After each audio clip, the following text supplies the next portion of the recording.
"Step aside, sir." The voice wasn't loud. It didn't have to be.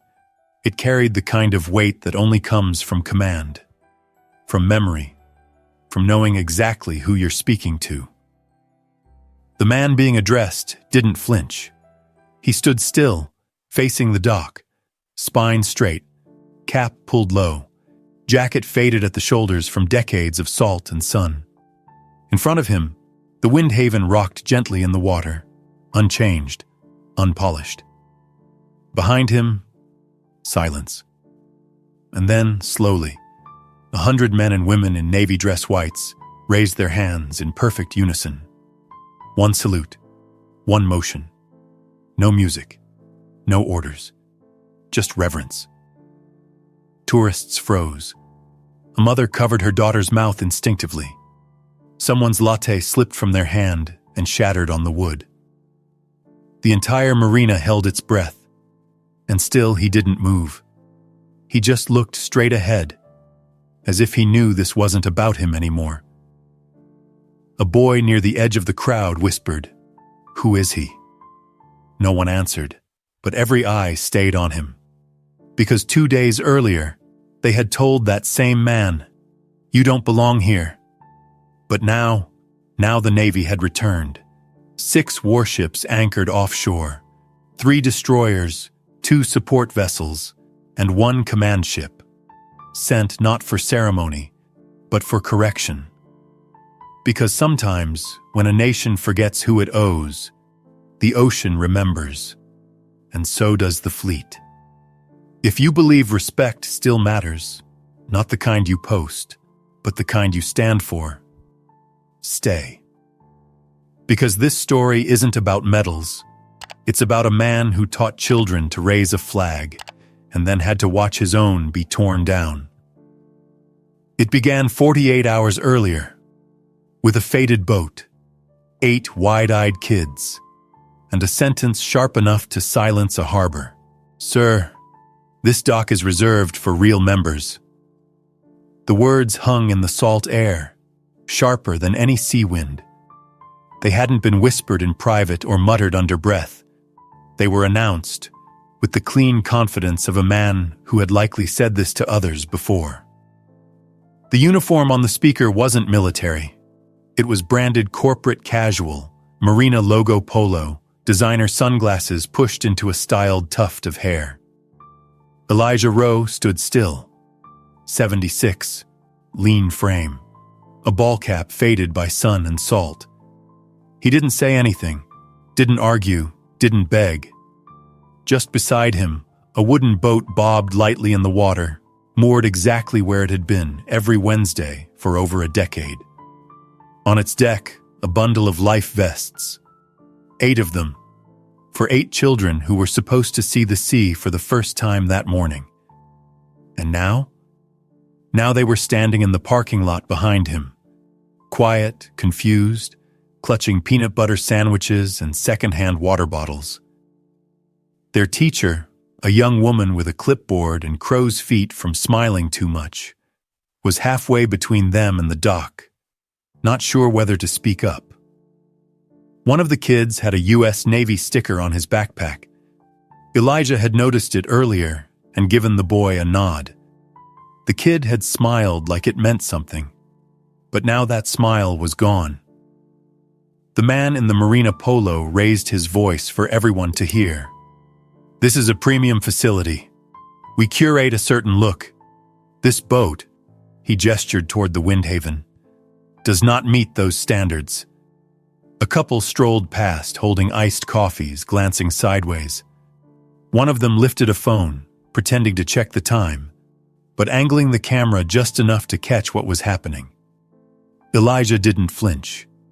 He reached into the inside pocket of his work jacket and pulled out a small folder. It held a Coast Guard license, a retired military ID, a letter from Clearwater Elementary confirming his long-standing volunteer service. The dock manager didn't even look. "I don't care who you used to be," he said, and this time louder, "You don't belong here." There was a pause, longer than a heartbeat, shorter than a breath. Then Elijah nodded once. No emotion in his face, only resolve. He turned to the children and gave a single wave. It wasn't cheerful. It wasn't sad. It was an apology without words. Then he turned back, untied the rope from the dock, and stepped aboard the Windhaven. The small engine growled to life, and the boat drifted away from the only harbor it had ever known. A few seagulls shifted on the railing above. The town remained silent.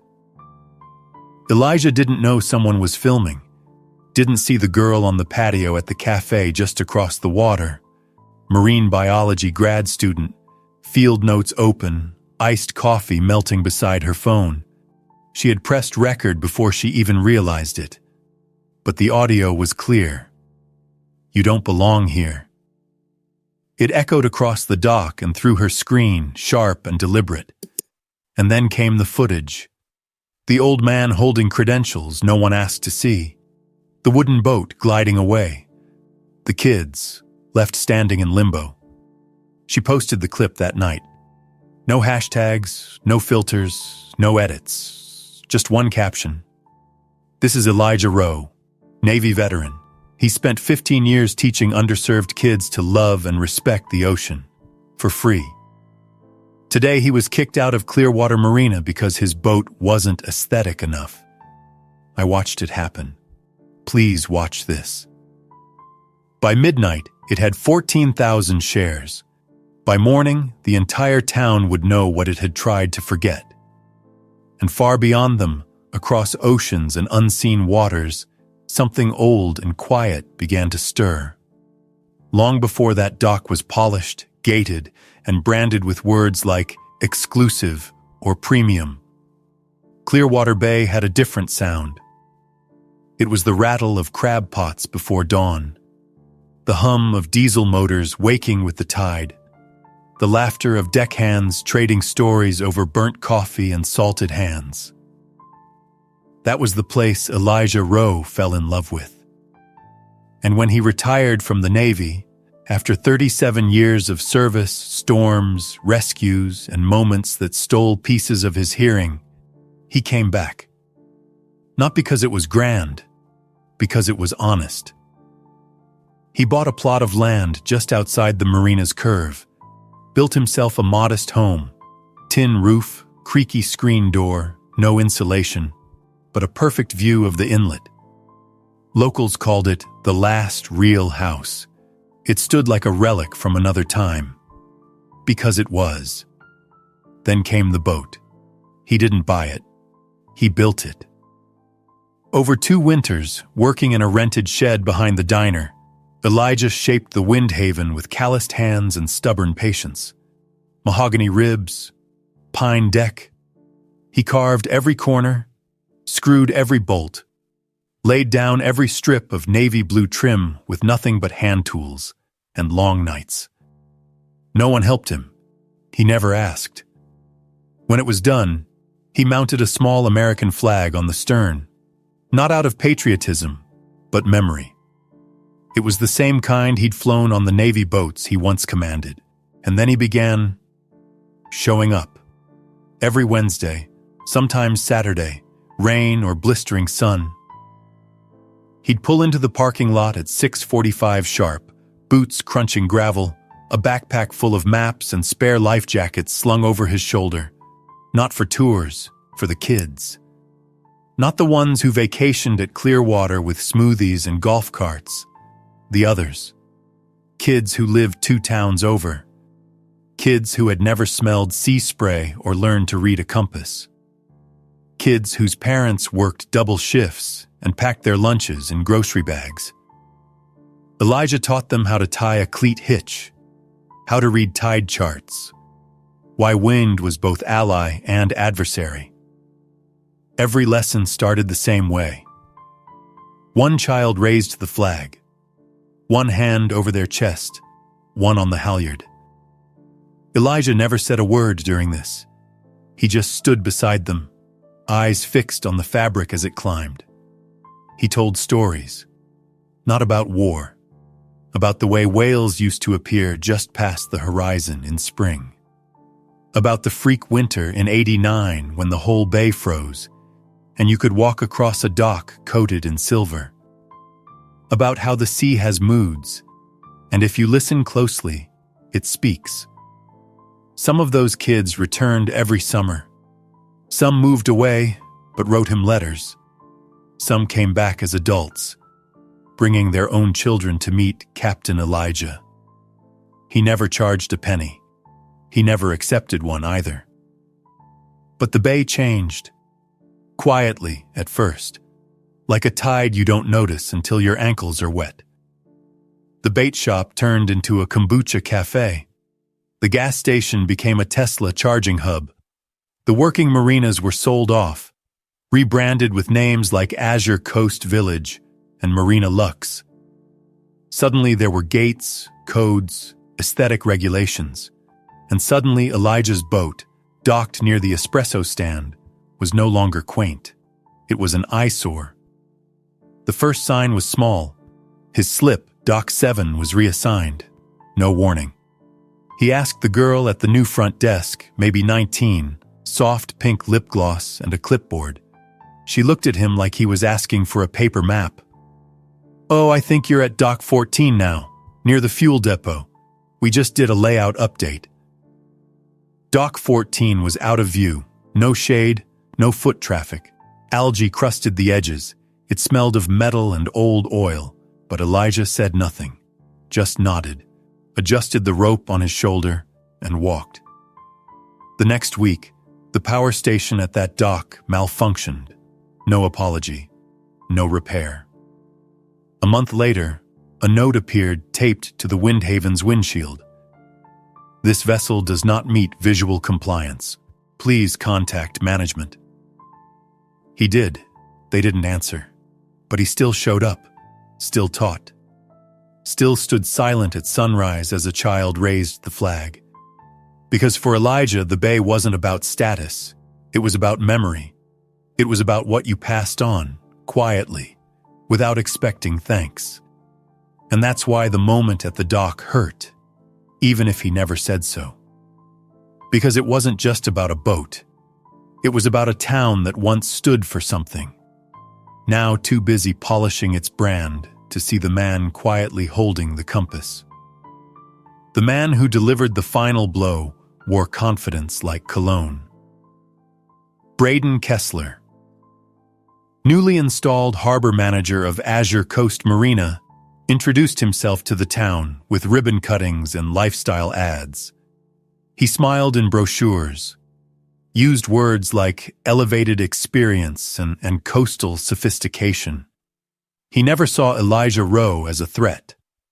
At first, he barely saw him at all, but he saw the Windhaven, a wooden, hand-built fishing boat nestled among luxury catamarans and gleaming fiberglass cruisers. It looked out of place, like a photo in black and white amid neon signs. And Braden didn't like out of place. The week after he took over, Elijah received an email. Well, not really, he received it. His neighbor printed it out after seeing his dial-up connection and flip phone. All vessels are subject to updated compliance visuals. Docking priority will now reflect alignment with our premium aesthetic.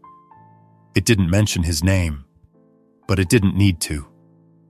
2 weeks later, Elijah's slip was moved again, further down, now adjacent to the fuel pumps, trash dumpsters, and the backup utility shed.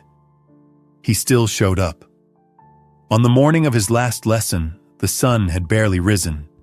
Elijah's hands were steady as ever, wrapping coiled rope and preparing extra vests. He wore his cleanest denim shirt. He even scrubbed the side panels of the Windhaven, just in case. That morning was for a group of fifth graders from a Title I school upstate, most of whom had never even seen the ocean before. Their teacher, Miss Rosa Valencia, had been coordinating the trip for 3 months. Her eyes lit up when she saw Elijah pull into the parking lot, early as always. The kids clambered out of their bus, eyes wide, arms hugging packed lunches. One boy whispered to his friend, This is like a field trip in a movie. Elijah smiled as he tied up, adjusting a mooring knot like muscle memory. And then it happened. He hadn't even stepped fully off the boat before he heard the voice. "Excuse me, sir, you can't dock here." It was Braden. Tablet in one hand, sunglasses perched like a crown. He walked quickly, purposefully, like someone about to make a point. Elijah paused, foot still on the deck, brow slightly raised. "This is not your slip," Braden continued. "You were reassigned. This is a priority dock, and your vessel doesn't meet our visual guidelines." Elijah's hand tightened on the railing. "I've had a berth agreement here since 2009, he replied calmly. "I've been teaching kids on this dock every Wednesday for over a decade." Braden didn't blink.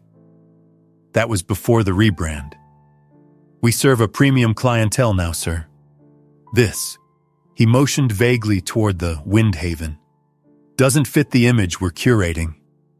The words were rehearsed, practiced, weaponized. A few tourists nearby paused, sensing tension. One turned her phone camera on, pretending to take selfies. Another looked away, embarrassed, clutching a sun hat tighter. Elijah slowly reached into his backpack. He pulled out a folded envelope. Coast Guard certifications, his Navy veteran ID, a printed letter from Clearwater Elementary verifying his role as a volunteer educator. He handed them over without a word. Braden gave a single, short glance, like someone reading a parking ticket, then looked away. "I don't care who you used to be," he said, his voice cutting the air.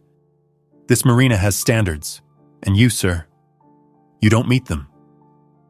And then, the line that would echo across screens and headlines and hearts. "We don't serve people like you." Time stopped. Behind them, Miss Valencia held the children's shoulders. One girl had her mouth open slightly, eyes flicking from Elijah to the suited man.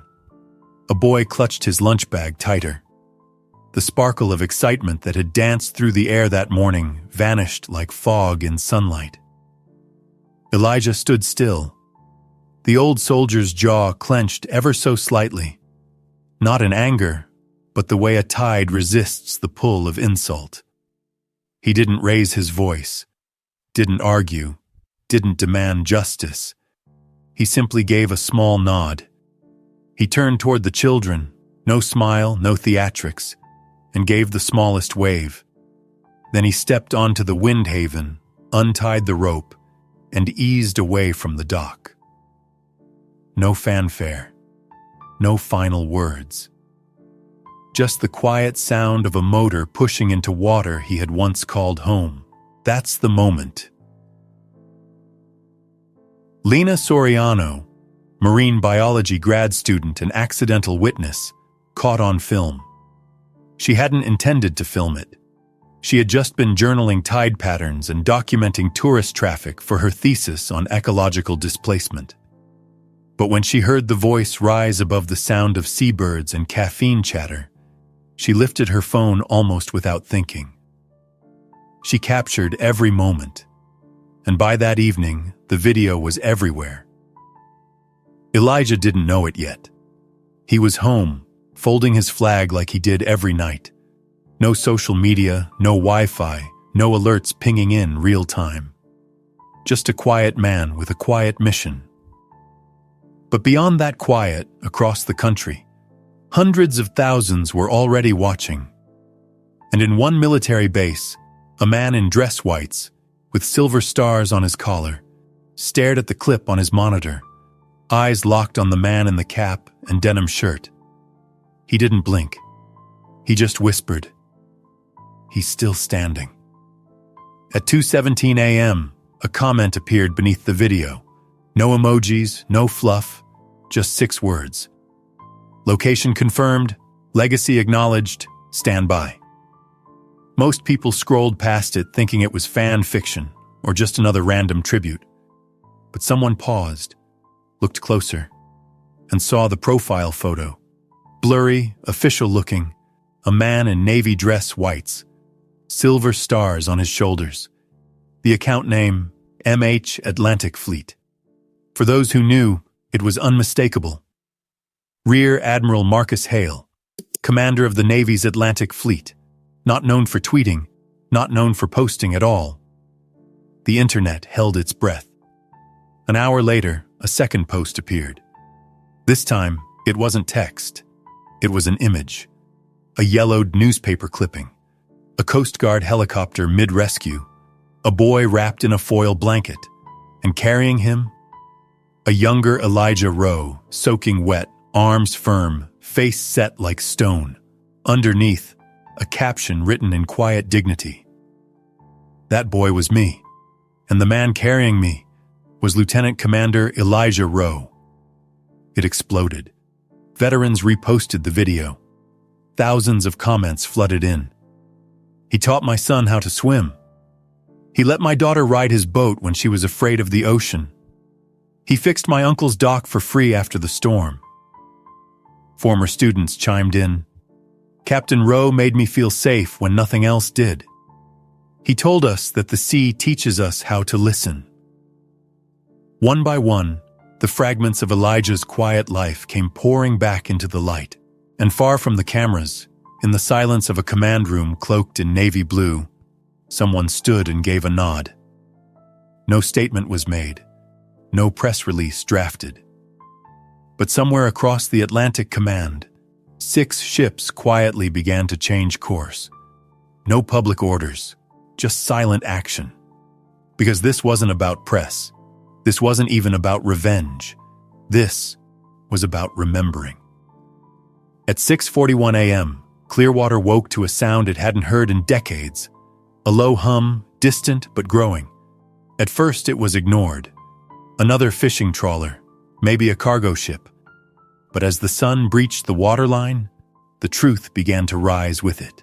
From the horizon, steel silhouettes appeared. 1, then 2, then 6, destroyers, support ships, and in the center, gleaming like a monument of memory, the USS Sovereign. They moved in formation, silent, impeccable. No sirens, no warning, just the presence of power, calm, deliberate, undeniable. Onshore, people froze. Joggers stopped mid-stride. Baristas leaned over counters. Tourists fumbled for phones. The sea seemed to still, and then, from the Sovereign, a single launch detached. A small vessel, fast but poised, flying 2 flags, one American and one unmistakable. The personal standard of Rear Admiral Marcus Hale. The crowd grew as the launch cut through the harbor. On board, officers stood in full dress whites, unmoving. Behind them, 5 identical boats, perfectly spaced, perfectly still. At the dock, the same dock where Elijah Rowe had been told, "You don't belong," the boat came to rest. Admiral Hale stepped onto land. No music played. No cameras flashed. He walked with slow, measured steps to the center of the dock, hands clasped behind him, his uniform crisp, his face unreadable. He turned, scanning the growing crowd. Then he spoke. No microphone, no amplification, just a voice carried by conviction.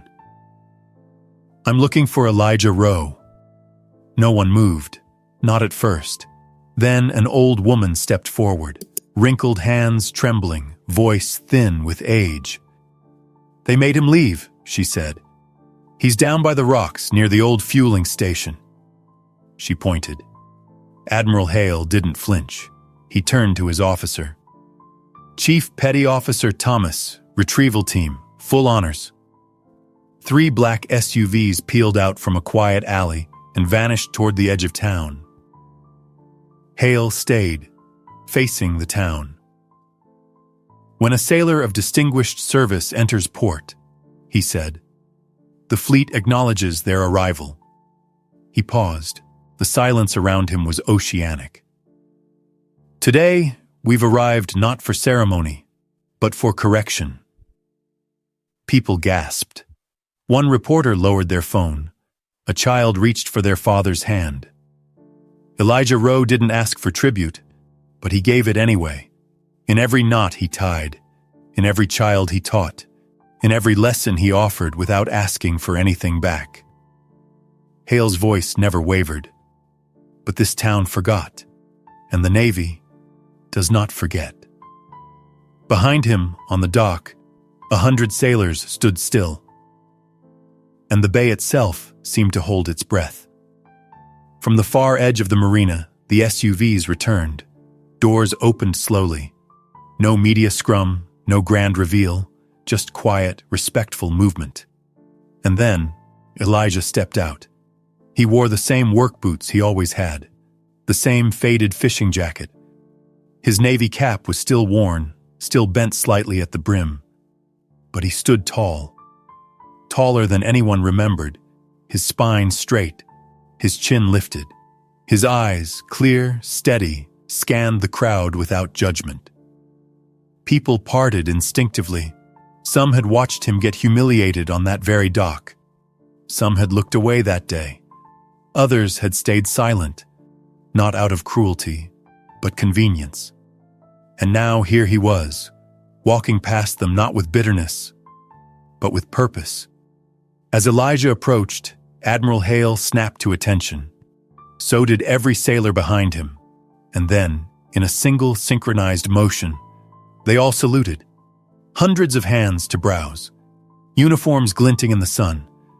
No orders shouted, no commands needed. Elijah paused.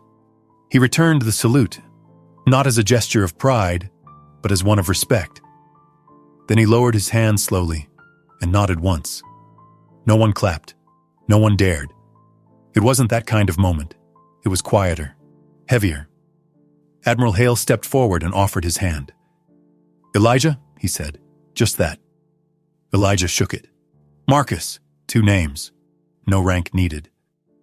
"I didn't know it was you," Hale said quietly. "You weren't supposed to," Elijah replied.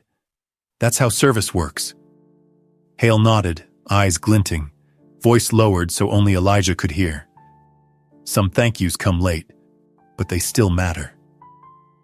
Elijah said nothing, but in his silence, there was more grace than applause could carry. That afternoon, the Marina Board met in emergency session. Cameras rolled as the mayor, once dismissive, now pale, signed an executive order renaming the dock. From that moment on, it would be known as Rowe's Landing. A bronze plaque would be installed beneath the flagpole, engraved with words chosen by Admiral Hale himself. A nation is only as strong as its remembrance of those who kept its waters safe. By sundown, the ships were still anchored in the bay. No one had left. Not yet. In the meantime, sailors in dress whites volunteered around town. Some repainted the old dock near the fuel station, Elijah's last assigned slip. Others replaced damaged safety signs, cleared driftwood, patched broken cleats. It wasn't PR. It wasn't punishment. It was respect. Expressed not through ceremony, but service. Outside the Horizon Cafe, the same cafe where a young woman had once filmed in silence, a chalkboard sign appeared overnight. "Veterans and children eat free, in honor of Elijah Rowe." The owner didn't make an announcement. She didn't call the paper. She just unlocked the door like she did every morning and let the message speak for itself. Later that week, the local high school canceled classes so students could hear Elijah speak. He didn't want a stage.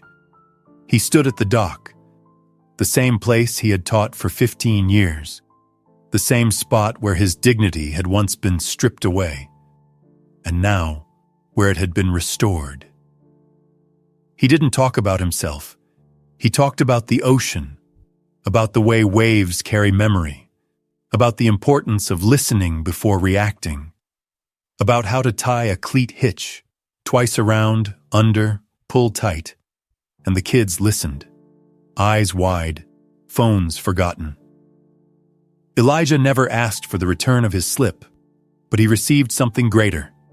The Windhaven, his handmade vessel, was moved by unanimous town vote to Slip 1, the marina's most visible position. That day, as Elijah approached the boat with a new group of students, he paused, looked at the freshly polished dock, the flag waving gently, the children lined up with life vests in hand. A man nearby removed his hat. A mother, holding her child's hand, whispered, "That's him." And for the first time in a long time, people didn't just see an old man in a worn cap. They saw a keeper of values, a reminder that honor doesn't retire. It just waits to be noticed again. Elijah didn't ask for monuments. He didn't want plaques or speeches or headlines. But something else began to grow in the weeks that followed. Something he couldn't stop even if he tried. It started with a conversation. Admiral Hale had visited one evening. No entourage, no cameras, just 2 chairs on Elijah's porch. They didn't talk about the ships. They didn't talk about the crowd. They talked about fish migration, about the way wind carved waves differently depending on moon phase. And then Hale leaned forward, elbows on knees, and said softly, "We've got the funding, Elijah. Private donors, Navy community support. We want to start something that lasts." Elijah stared out toward the water, eyes reflecting starlight. "Use it," he said. "Not for me, for the kids who've never even seen the sea." And that's how the Sea Spark Initiative was born. A maritime education program, completely free, focused on underfunded school districts across Florida. Classes in navigation, ocean safety, environmental stewardship, leadership, real sailors volunteering on shore leave, local educators joining in, former students of Elijah's returning to help teach. Elijah agreed to serve as honorary director. He didn't speak at the launch ceremony. Just watched from the back, hands behind his back, hat pressed against his chest, heart full but silent. The first boat in the Sea Spark fleet? A small hand-built wooden skiff donated by a veteran in another town. He'd built it in honor of Elijah's story. He named it the Echo Bell. The impact rippled beyond Clearwater. A Korean War medic, long forgotten in a care home, was invited to speak at a local school. A Vietnam vet who hadn't worn his uniform in 30 years helped lead the Memorial Day parade. Even the children, those who had once been told to step aside while Elijah was removed, began returning to the docks with questions, curiosity, and new eyes. Tourists started asking about him. Locals began walking a little slower past Rose Landing, and one by one, people started to speak less about what they lost when the town changed, and more about what they still had the chance to protect. As for Braden Kessler, the man who had said, "We don't serve people like you," he resigned quietly, left a sealed envelope at Elijah's front step. Inside was a 1-page handwritten note. We never found out what it said. Elijah never told anyone. He just read it, nodded, folded it once with care, and placed it in the same wooden box where he kept his medals, service stripes, and the first thank you letter he ever got from a student. The Navy ships stayed in Clearwater for 3 days. They didn't announce when they were leaving. They just went, one by one, until the bay returned to stillness. But it wasn't the same, because even after the ships were gone, the story remained. The feeling remained. Something had shifted. And it wasn't just about Elijah. It was about all the people like him. Quiet helpers, invisible heroes, people who don't post their sacrifices, who don't wear their pain like a badge, who just show up. Every Wednesday, Windhaven set sail again. Same boat, same man, different eyes watching.